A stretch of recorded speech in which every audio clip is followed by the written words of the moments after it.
शहरासाठी राबवण्यात येत असलेल्या नवीन पाणी पुरवठा योजनेच्या कामाची गती आणि विद्युत यंत्रणेची कामे करण्यास होणारा विलंब यामुळे डिसेंबरची डेडलाईन हुकणार असल्याचं स्पष्ट झालंय।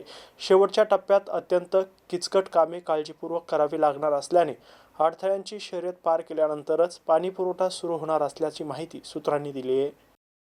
केंद्राच्या अमृत 2 योजनेतून शहरासाठी 2740 कोटी रुपये खर्चून नवी पाणी पुरवठा योजना मंजूर करण्यात आली आहे। महाराष्ट्र जीवन प्राधिकरण यांच्या मार्फत योजनेचे काम करण्यासाठी हैदराबाद येथील JVPR कंपनीची कंत्राटदार म्हणून नियुक्ती करण्यात आली आहे। तर विद्युत कामासाठी अकोला येथील महावीर इलेक्ट्रिक कंपनीची नियुक्ती केली आहे। जॅकवेलचे काम अंतिम टप्प्यात आले असून पहिल्या टप्प्यात शहरासाठी 200 MLD पाणी आणण्याचं नियोजन करण्यात आलंय। जॅकवेलच्या दुसऱ्या आणि तिसऱ्या टप्प्याचे काम अंतिम टप्प्यात आले आहे। 200 MLD पाणी उपलब्ध करून देण्यासाठी जॅकवेलमध्ये 37 हॉर्स पॉवर क्षमतेचे 2 पंप बसवण्यात आले। या पंपावर तेवढ्या क्षमतेची विद्युत मोटार बसवण्याचे काम सध्या सुरू आहे। त्यामुळे या कामाला वेळ लागणार असल्यामुळे डिसेंबरची ही डेडलाईन हुकणार असल्याची चर्चा आता सुरू झाली आहे।